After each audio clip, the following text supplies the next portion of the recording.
کہ قرآن نے جن چیزوں کو آج ماڈرن سائنس نے اب جا کر تسلیم کیا، اللہ کے کلام نے 1400 سال پہلے قرآن کی صورت میں اس کی خبر دے دی تھی۔ قرآن کی صورت میں نہیں، حقائق کائنات کے جو حقائق کی خبر ہے وہ قرآن نے اب سے 14-15 صدیاں پہلے ہمیں بتا دی تھی۔ مثلاً آپ یہ دیکھیے کہ پہلے جو فلسفی تھے، فلاسفرز، ان کا یہ نظریہ تھا کہ زمین جو ہے یہ ساکن ہے، اور چاند اور سورج اور جو دوسرے کواکب، سیارے، ستارے یہ حرکت کر رہے ہیں۔ زمین ساکن ہے، چاند، سورج، باقی جتنے کواکب، سیارے وہ حرکت کر رہے ہیں۔ پھر ایک وقت آیا جب سائنٹسٹ نے یہ کہا کہ زمین حرکت کر رہی ہے اور چاند، سورج اور باقی جتنے کواکب ہیں یہ اپنی جگہ پر ساکن ہے، یہ ساکن ہے۔ پہلے فلسفیوں کا جو تھا، فلاسفرز کا، وہ یہ تھا کہ نہیں، زمین حرکت کر رہی ہے، زمین ساکن ہے اور باقی سارے ستارے حرکت کر رہے ہیں۔ اور پھر سائنٹسٹ نے کہا کہ نہیں، زمین جو سی ہے یہ حرکت کر رہی ہے اور باقی جتنے سیارے ہیں وہ جو سی وہ اپنی جگہ پر ساکن ہے۔ اور آج سے 40-50 سال پہلے اگر کسی سائنس کے اسٹوڈنٹ سے یہ کہا جاتا کہ چاند اور سورج متحرک ہیں تو وہ کہتے تھے کہ نہیں، یہ غلط ہے، ایسی بات نہیں ہے۔ سورج اور چاند جو سے یہ تو ساکن ہے، سورج اور چاند جو سے۔ لیکن آپ یہ دیکھیے کہ جس حقیقت کو سائنس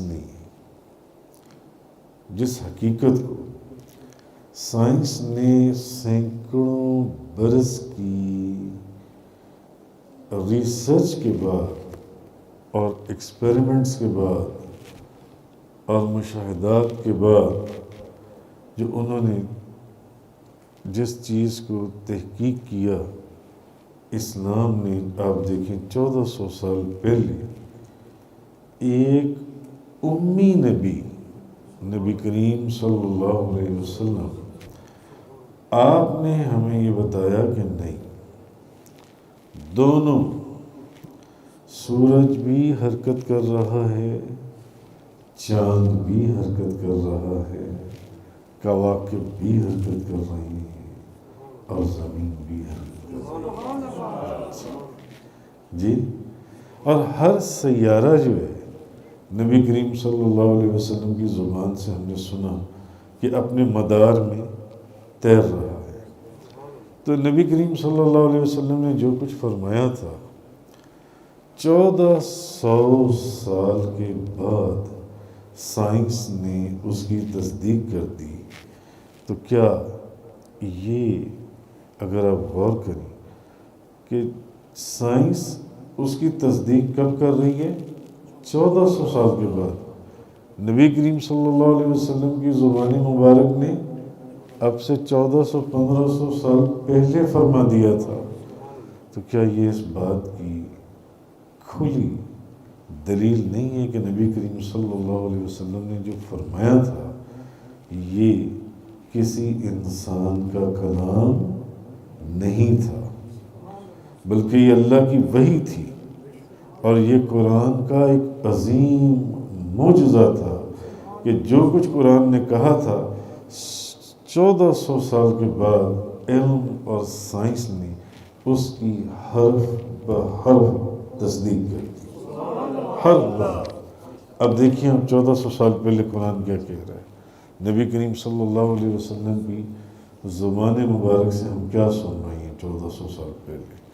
اللہ پاک نے فرمایا وَهُوَ الَّذِي خَلَقَ اللَّيْلَ وَالنَّهَارَ وَالشَّمْسَ وَالْقَمَرَ كُلٌّ فِي فَلَكٍ يَسْبَحُونَ، اور وہی ہے جس نے رات اور دن، سورج اور چاند کو پیدا کیا، سورج اور چاند ہر ایک اپنے اپنے مدار میں تیر رہی ہے، ساکن نہیں ہے۔ قرآن نے 1400 سال پہلے ہی بتا دیا کہ یہ تیر رہی ہیں، چل رہی ہیں، فلوٹنگ ہیں، یہ جنسی ہیں۔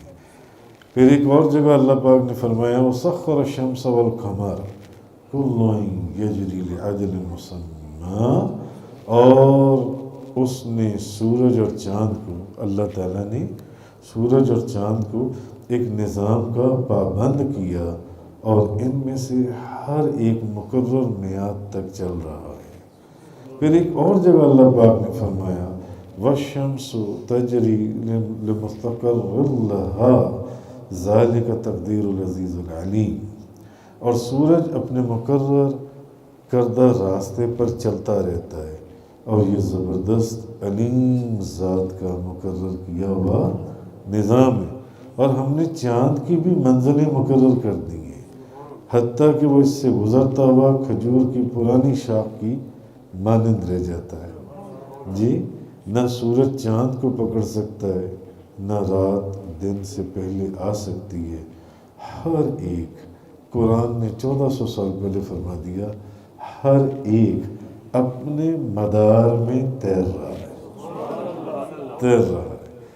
جس کو سائنس نے 1400 سال کے بعد سینکڑوں لیبارٹریز کے اندر اور آبزرویٹری ٹاورز کے اندر وہ ٹیلیسکوپس وغیرہ لگا کر ریسرچ کرنے کے بعد اس کو بیان کیا جن سے۔ اسی طرح ایک اور میں آپ کو مثال دیتا ہوں، قرآن مجید نے فرمایا یخلقکم فی بطون امہاتکم خلقا من بعد خلق فی ظلمات ثلاث، وہ تمہاری ماؤں کے پیٹ میں 3 تاریخیوں میں، کتنی تاریخیوں میں؟ 3 تاریخیوں میں تم کو پیدا کرتا ہے۔ وہ تمہاری ماں کے پیٹ میں تمہیں کتنی تاریخیوں میں پیدا کرتا ہے؟ ثلاث، 3 تاریخیوں میں پیدا کرتا ہے۔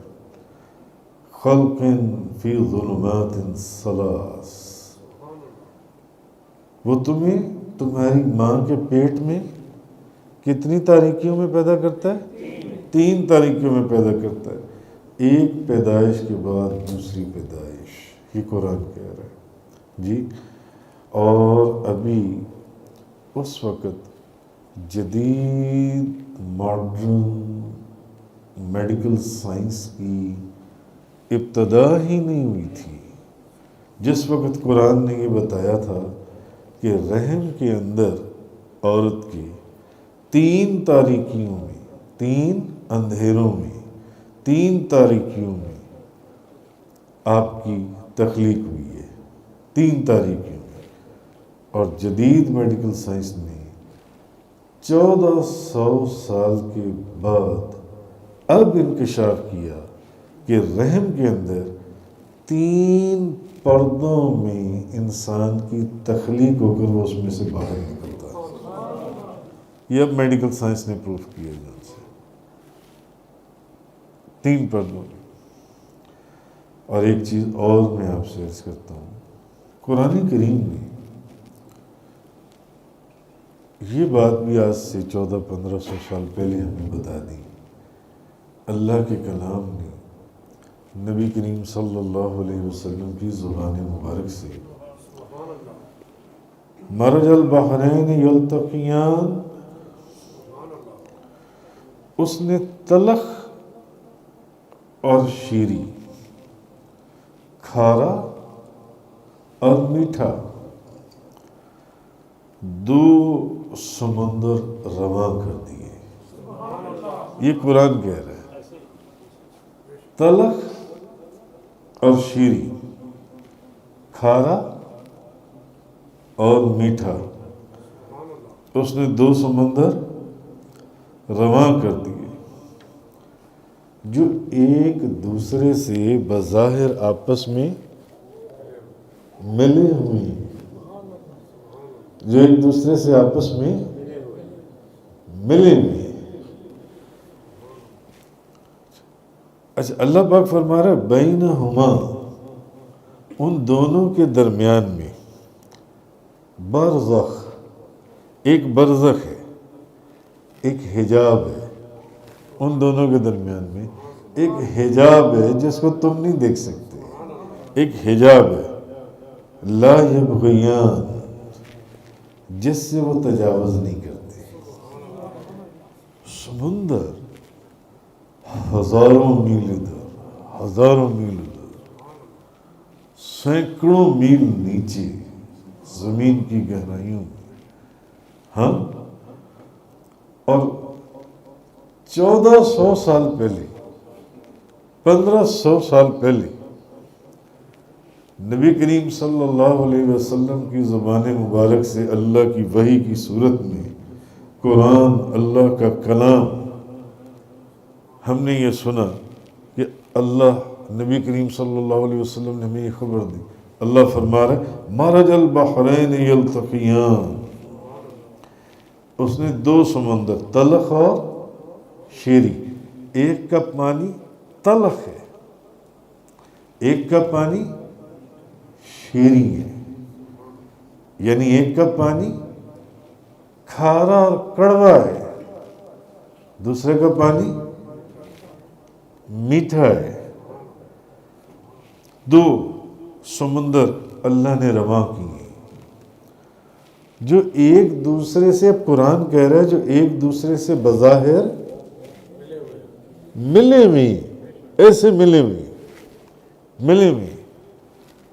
پانی آپس میں ملا، آپ ایک گلاس کا پانی دوسرے گلاس میں پانی ڈالیں یا ایک برتن میں دو گلاسوں کا پانی ڈالیں تو کیا یہ پانی علیحدہ اور یہ پانی علیحدہ رہے گا؟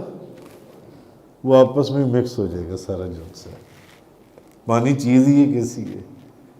مگر اللہ پاک نے فرمایا نہیں، میں نے دو سمندر رواں کیے ہیں، ایک تلخ اور ایک شیریں، ایک کھارا اور ایک میٹھا. اور وہ دونوں سمندر جو ہیں وہ آپس میں ایسے ملے ہوئے، یلتقیان، آپس میں ملے ہوئے. بینہما، ان کے درمیان میں برزخ، ایک برزخ ہے، لا یبغیان، جس سے وہ تجاوز نہیں کرتے. نہ بظاہر ملے ہوئے ہیں، تمہیں سمندر ایک نظر آ رہا ہے مگر اس کا پانی اس میں نہیں، اس کا پانی اس میں نہیں، شامل نہیں ہوتا. یہ اللہ پاک نے 1400 سال، 1500 سال پہلے ہمیں بتا دیا. حاتم دیالہ نے لکھا کہ فرانس کا ایک سائنٹسٹ تھا، کاسٹیو. کہاں کا سائنٹسٹ تھا؟ فرانس کا. نام کیا تھا اس کا؟ کاسٹیو. اس نے سمندر کے اوپر اتنی ریسرچ کی کہ اس نے عالمی شہرت حاصل کر لی. فرانس کے سائنٹسٹ نے، کاسٹیو نے، اتنی اس نے ریسرچ کی سمندر کے اوپر کہ اس نے شہرت حاصل کر لی. اچھا، آپ لکھتے ہیں کہ اس سائنٹسٹ نے یہ دریافت کیا کہ میڈیٹرینین سی، جس کو آپ بحیرہ روم کہتے ہیں، اور بحر اوقیانوس، جس کو آپ اٹلانٹک اوشن کہتے ہیں، اٹلانٹک اوشن اور میڈیٹرینین سی، یہ جو ان سے دو سمندر ہیں، یہ اپنے منرلز کے لحاظ سے ایک دوسرے سے مختلف ہیں. اٹلانٹک اوشن کا جو سمندر کا پانی ہے، اگر آپ اس کو لیبارٹری میں ٹیسٹ کروائیں، اور میڈیٹرینین سی کا جو پانی ہے اگر آپ اس کو لیبارٹری میں ٹیسٹ کروائیں، تو یہ دونوں پانی جو سے ہیں، یہ ان کی جو انگریڈینٹس ہیں یا کیمیکلائزیشن ہے وہ بالکل ڈیفرنٹ ہے ایک دوسرے سے. یہ دونوں ایک دوسرے سے مختلف ہیں. اور وہ لکھتا ہے، کاسٹیو جو ہے فرانس کا جو سائنٹسٹ ہے، وہ کہتے ہیں کہ جس جگہ پر یہ دونوں سمندر آپس میں ملتے ہیں، جبرالٹر، جہاں پر یہ دونوں سمندر آپس میں ملتے ہیں، یہ اس جگہ کے اوپر بظاہر تو آپس میں مل رہے ہیں، مگر یہ آپس میں خلط ملط نہیں ہوتے، آپس میں مخلوط نہیں ہوتے، آپس میں ایک دوسرے کے اندر ان کا پانی شامل نہیں ہوتا. ادھر کا پانی ادھر، ادھر کا پانی ادھر، حالانکہ وہ پانی ایک ہی ہے، حالانکہ وہ پانی ایک ہی ہے. ان کے درمیان میں ایک ایسی اندیکھی کوئی باڑ ہے. مرج البحرین یلتقیان، اس نے تلخ اور شیریں، کھارا اور میٹھا، دو سمندر روا کر دیے. بینہما برزخ لا یبغیان، دونوں کے درمیان میں ایک برزخ، ایک پردہ ہے جو آپس میں ایک دوسرے سے تجاوز نہیں کرتے. تو اس نے، وہ جو فرانس کا سائنٹسٹ ہے کاسٹیو، اس نے جب اس ریسرچ کے اندر اس نتیجے کے اوپر پہنچا تو اس کو اس وقت فرانس کے کچھ لوگوں نے اس کو کہا کہ یہ جو تم نے ریسرچ کی ہے، یہ تم تو اب ریسرچ کر رہے ہو اس ماڈرن سائنس کے دور میں، جبکہ مسلمانوں کی جو کتاب ہے قرآن کریم، اس نے آج سے 1500 سال پہلے یہ بات بتا دی تھی. تو وہ جو کاسٹیو ہے، مفسرین لکھتے ہیں، وہ لکھتے ہیں کہ وہ جو کاسٹیو ہے، اس نے پھر قرآن کو کھولا اور قرآن کو منگوایا، اور اس نے وہ جب یہ آیت نکالی، مرج البحرین یلتقیان بینہما برزخ لا یبغیان، اس نے جب یہ آیت نکالی اور اس کا ترجمہ پڑھا اور اس نے اس پر غور کیا، ریسرچ کی، قرآن 1500 پہلے مسلمانوں پر نازل ہوا، وہ جو سائنٹسٹ تھا وہ کلمہ پڑھ کر مسلمان تھا.